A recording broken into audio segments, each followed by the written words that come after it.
Sveiki gyvi, jau kelintą kartą gyvenu Kolumbijoje, viso jau čia esu maždaug 3 metai, bendrai sudėjus visą laiką.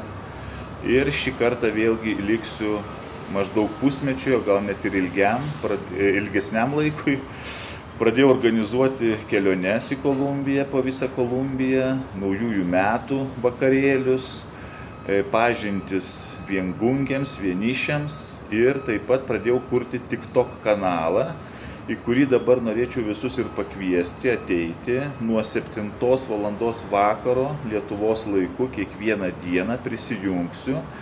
Ir mes kalbėsimės apie keliones, aplamai, apie Kolumbiją ir susipažinsime su vienišiais, tai yra vienišomis kolumbietėmis, kolumbiečiais.